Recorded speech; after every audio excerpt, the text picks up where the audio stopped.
Hello everyone, Amia here from Resonance Astrology and welcome to my channel.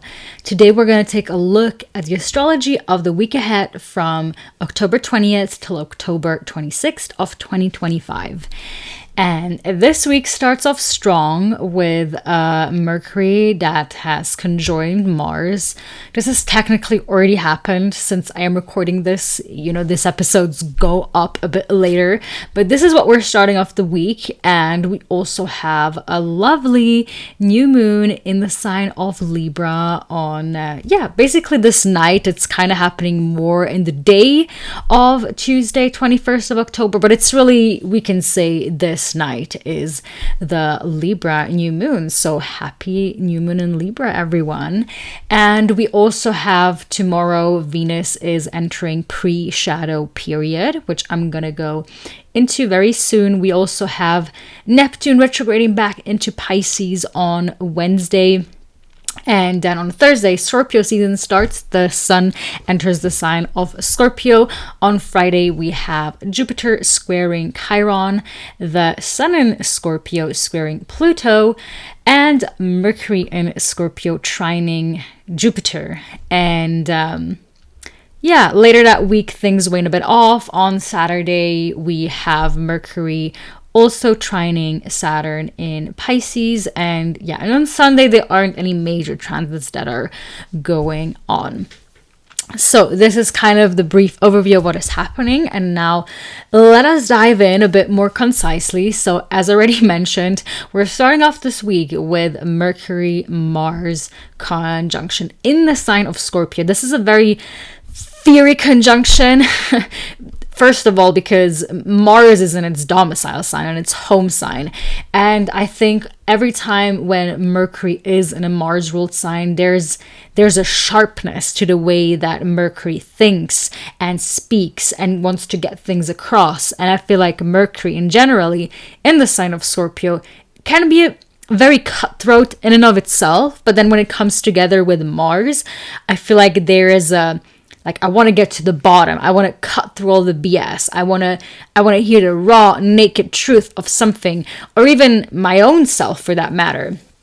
It really kind of depends on which house this is falling into your birth chart, but this is what is going on. And sometimes there can be a bit of carefulness here of when we are speaking or saying words, because words can cut when we say things out of an emotional reaction. Although I would say Scorpio tends to be a bit more careful before they speak. It's not Mars in the sign of Aries and Mercury in the sign of Aries is much more impulsive, I would say, than in the sign of Scorpio.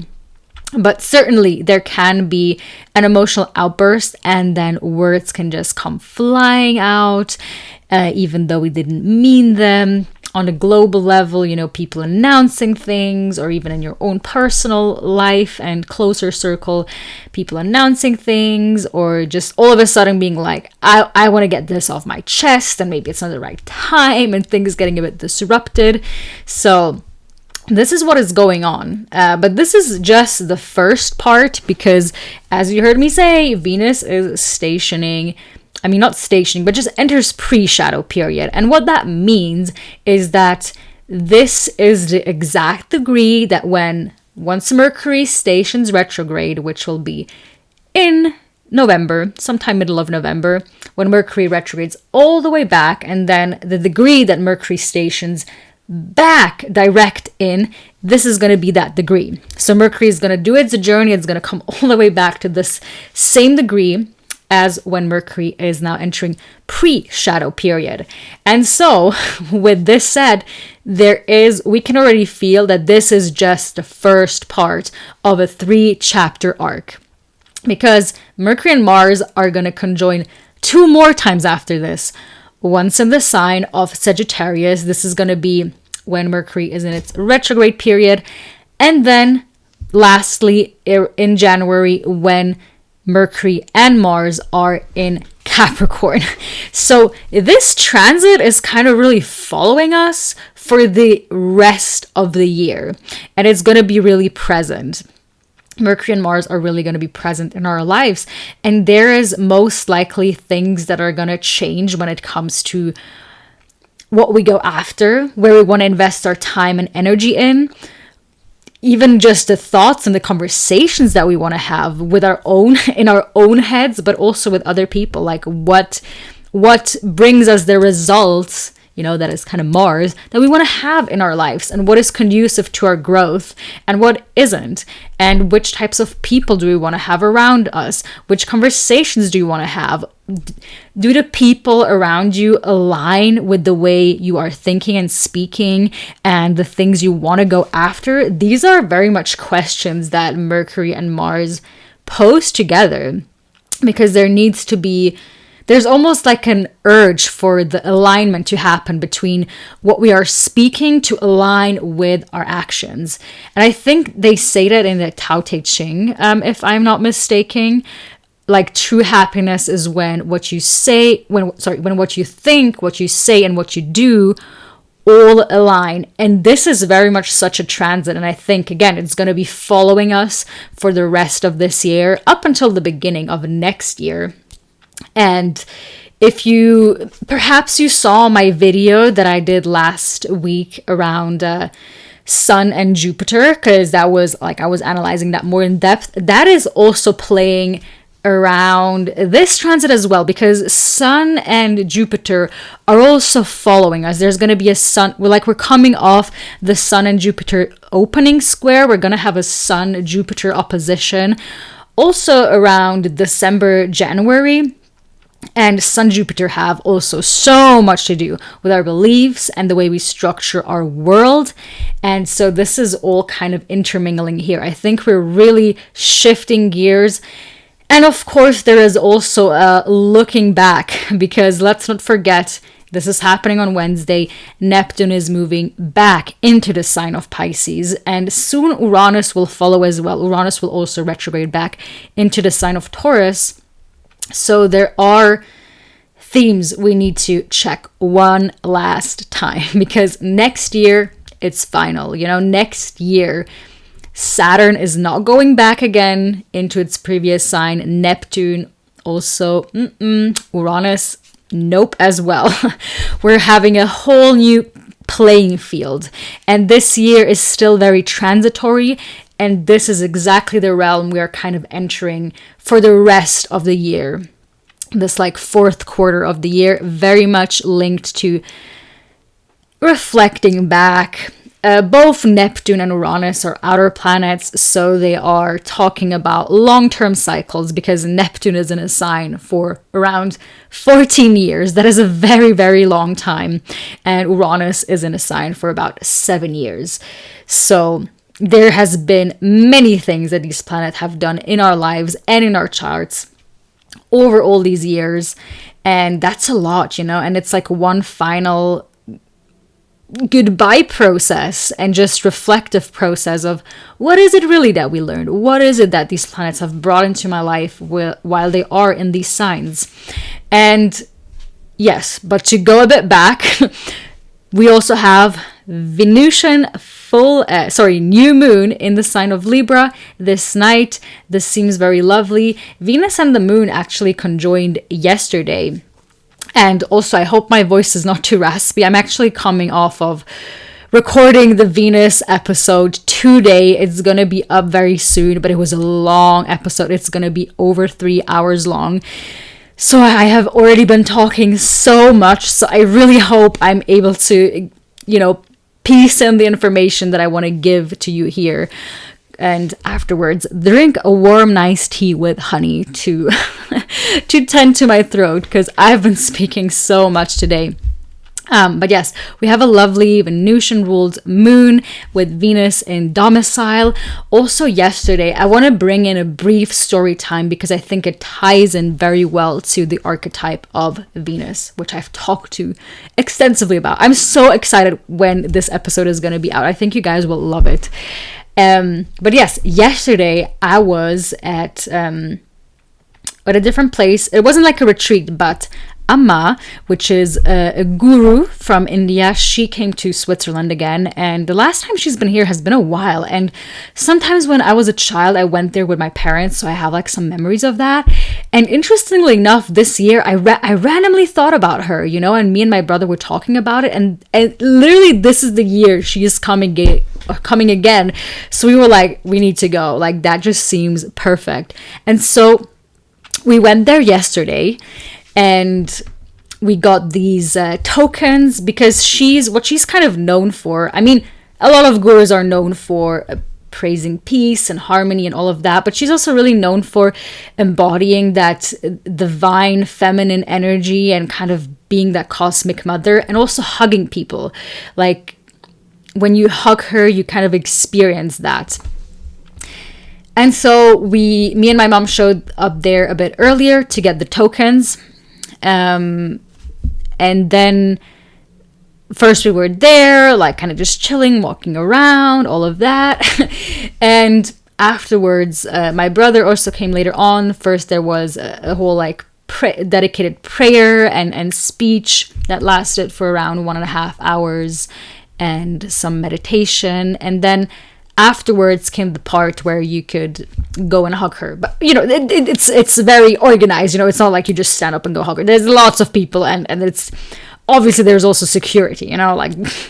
So what ended up happening, because my brother had to come later because we have a cat and she's already older and she needs her thyroid medicine, so we couldn't. My brother stayed behind a bit to give her that medicine and came later, but that means he couldn't get a token because they only hand out the tokens to the people that are right there at that time. They can't hand out multiple tokens to you, otherwise people would misuse that. So only me and my mom got these tokens. And basically then when the darshan happened, we had these like letters. We were like J2 or something like that. And then they were putting up on the wall like which is the next group that can come and sit and then get the hugging part. And it was like, it started with, I don't know, like B5. And then it was going on and then there was like a misunderstanding because me and my brother thought, well, we have to wait until it's J2. So we thought we would also have to wait on the numbers, but apparently, and that's what we found out way later, is that it only had to do with the letters. So there was a bit of a misunderstanding, and we kind of basically missed our cue, and we needed to get back on the last train home. And so because it was like not moving, they were like at Q5, R5, like we're not going to make that. And so then my brother goes up front and he's like, well, we're going to like leave this. We can't make it. And she's like, wait, but it was like your turn. You could have went when it was J. And it was like, what? Like, I thought we had to wait until the number is changed. Like, no, you should have just waited for the letter. And we were like, what? Wait, but okay, that sucks. So we literally missed that part for which we kind of came for. And it's going to make a lot of sense, okay, because the next part is extremely Venusian. So then we go back. My mom is like, you know what, just try. Whatever. We still have around 25 minutes until we like need to leave for that last train. And so as the events of fortune unfolded, we went there, we explained what happened, and then people started to really look after us and look that we can get up front, which was, you know, basically we were allowed to cut queue, which is not something that I wanted to do or even liked doing. But we were honest, you know, we were sitting there, we were waiting, we just had a misunderstanding happen of the letters and the numbers. And then there was a lady, and she really rooted for us, and she basically we were able to go to like the first line, and we were like so in disbelief because like 5 minutes before we were so adamant about just, okay, this is it, we're gonna give this and we're gonna leave, like we're not gonna make it this evening. And now we're sitting here able to do that, and yeah, and first we were not sure, like, are we gonna even make it in time? Like, okay, yes, we're sitting here in line, but I don't know how long it's gonna take. And everything ended up working perfectly, and we got on the train on time, no stress, and it was just such a Venusian moment of, and also probably a Jupiterian moment. And when I was looking at my clock, it was Cancer rising with Jupiter right on the ascendant of Cancer, so that's for surely helped as well. But just getting that hug that we came from felt so Venusian and felt so safe, and the events unfolding like that after that moment of like, wow, everything worked out and we surrendered and we were honest. You know, honesty brings justice, and that's Libra. That's Libra, and that's also like Mercury and Mars conjoining in the sign of Scorpio. You know, being honest brings you the most justice because you're just telling things as they are. There are no lies. There is no fabrication of things you're trying to make up. It was just an honest misunderstanding, and that's what ended up bringing us the luck and the love and the divinity of all of that. And it was a beautiful moment. Filled with, you know, prior to that, kind of a bit like stress and disappointment of like what was going on. And then so quickly things turned around, and it was such a lovely moment. And we went there so like, wow, so grateful of this connection happening. And we absolutely, you know, thank that lady that made this possible for us. Without her, that wouldn't have been possible. And that was just so kind and nice. And Amma as that representation of Venus, I just love that so much.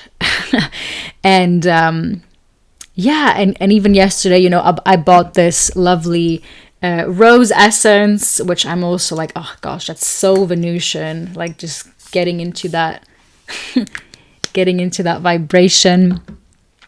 And I'm dressed the way that I'm dressed with this beautiful rose dress because we were doing the Venus episode prior to that. So I've just talked so much about Venus right now. And I'm questioning if there is something, because I'm having books here right now because I was using them for the Venus episode. And I'm wondering if there is maybe something I can read to you here. This is Venus and Aphrodite by Bethany Hughes. Maybe let's read this. I like this. Yet Aphrodite can be a catalyst not just for our baser moments, but for our most elevated. She is a vehicle not just for passion, but for philosophy. A sounding board we can use to think as well as to feel. Desire is a quest for the beautiful, whatever the beautiful might mean. Desire is the thing that makes us feel great about the world and therefore be great in it. It is the life force that spurs us on to do, to be, to think. The point of love is not gratification, but symbiosis, the point of human-heartedness to nourish wisdom and the swelling joy of human relations, physical, intellectual, social, civilizational. And Venus really for me is that force of connection, of fusing together. And as an air sign, so much about our relationships. I mean, Venus is always about our relationships, but Venus in Libra specifically is so much about our social relationships. Venus in Taurus and her other domicile is much more about like the bodily, physical sensations and pleasures and all of that, and like the connection we have to Mother Earth. But with Libra, it's so social. And the beauty of that, and realizing that it's the connections that we have in life that make life worth living. When we have a witness. And and I feel like that's really what happened yesterday. Like the beauty of being connected at the right moment, at the right time. And also the luck of Jupiter kind of playing inside there. So yes, that is happening. We also have, on Tuesday, the moon later on moves into the sign of Scorpio, which brings in probably a bit more tension, or just kind of amplifies that Mercury-Mars conjunction that was going on, brings in a bit more emotionality towards all of that. So do be careful, if you are feeling things,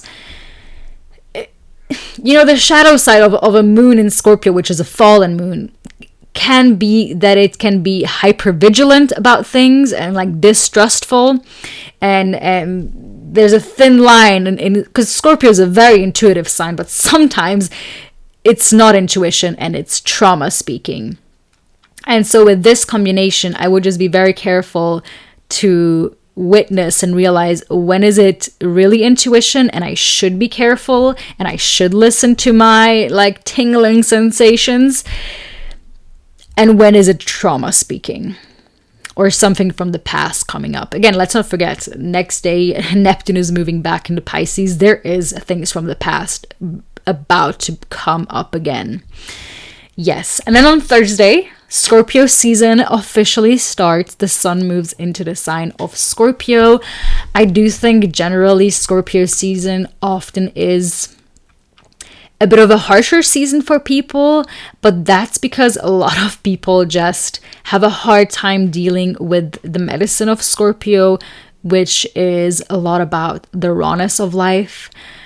And meeting life where it is, through the good and the bad, through the pleasant and unpleasant experiences. Scorpio really wants to experience life in its full facets and go there, go there where other people don't dare to go.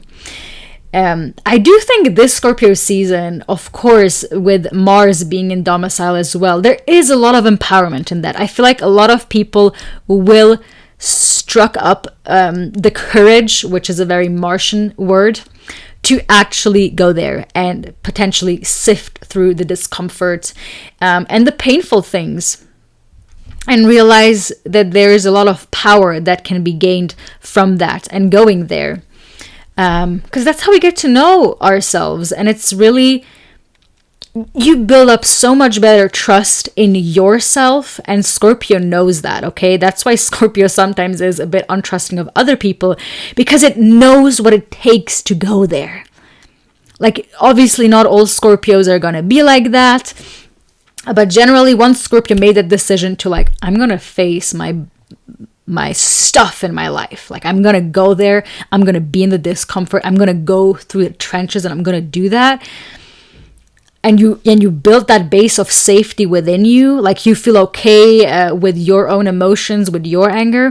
Once you realize what that takes, and you realize how little people actually have the capacity for that, you start being distrustful in a natural way, because you want to be careful which people you want to let into your life, because you want to have people that meet you at that depth. Scorpio wants that. Scorpio wants to have people at the same depth that are not afraid to go there. And so just generally, archetypally, whenever the sun moves into the Scorpio every year, it's an invitation from the cosmos for us to go there. Not everybody's going to take that invitation. Sometimes, even if we do not take that invitation, life represents or presents us the circumstances that can lead us there. But it's really up to us if we take it or not. And I do think this time around, with Mars in domicile, there's just a real good chance of taking a lot of empowerment through going through such a process. Like if you're in therapy, there's probably a lot of breakthroughs waiting to happen once you go and face these unconscious or subconscious monsters and traumas and discomforts in your life. Then on Friday, as already said, we have Jupiter in Cancer squaring Chiron in Aries. That is probably such a moment. I feel like Friday might be a good like therapy breakthrough moment, because there's also the sun is also squaring Pluto. There is a lot, and Mercury in Scorpio trining Jupiter. So there is a moment where things get brought back together, and there is a potential to really gain something from that. And Jupiter has a lot to do with our worldviews and the structure that we have from that, our beliefs. And so when there's Chiron at play, there's probably some tension, or maybe something comes into your life that is challenging to your beliefs. A disruptor, a criticism from someone, somebody triggers our wounds, suddenly our worldview feels a bit unstable. And of course, with Pluto at hand as well, there is a like, let's look at things. Pluto, I often like the image of underground tunnels with Pluto, which is, it's there, it's there all the time, but we don't go there all the time. We don't go to these underground tunnels all the time. So Pluto is like such a good representation of our subconscious. And when the sun squares Pluto, the sun kind of shines the light in these tunnels that usually feel not so visible. So it can be uncomfortable. I think Friday can be an uncomfortable day, and at the same time I think it can be a fantastic day if we actually dare and look at that, if we look at the uncomfortable things in our unconscious that we are perhaps running away from or not facing.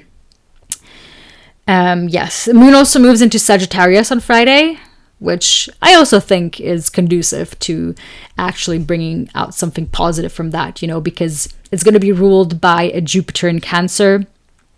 And that is, the moon is our environment and our body. So I do think there can be like a breakthrough of potentially, going through the pain to then expand the capacity also to feel pleasure, because these two kind of go in hand, like if we want to experience more pleasure in life, we also got to go there and face the uncomfortable. That's how we expand our capacity. And that's all of what Jupiter in Cancer has been so much about this year.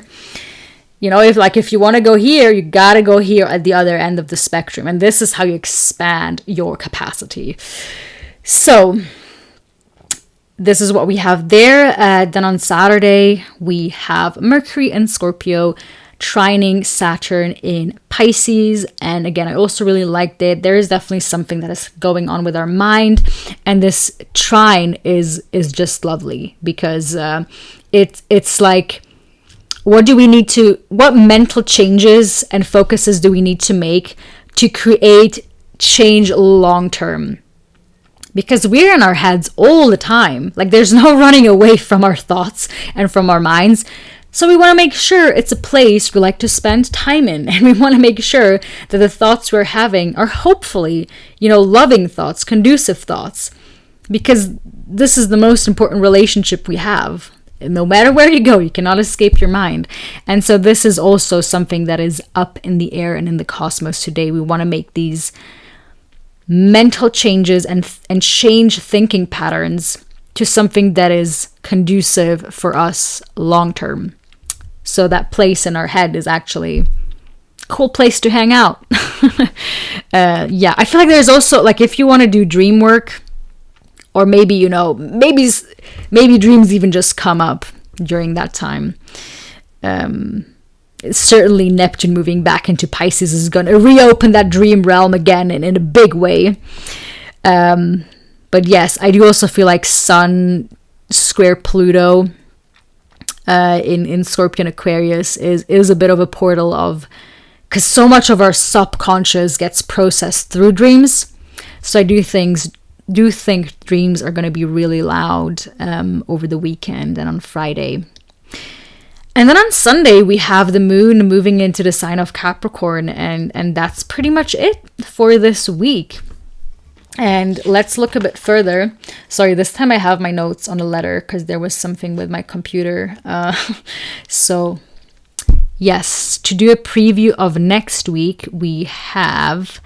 Well, Mars is also going to trine Jupiter next week, and we are going to have, Mercury in Scorpio is also going to trine Neptune. This is going to be interesting.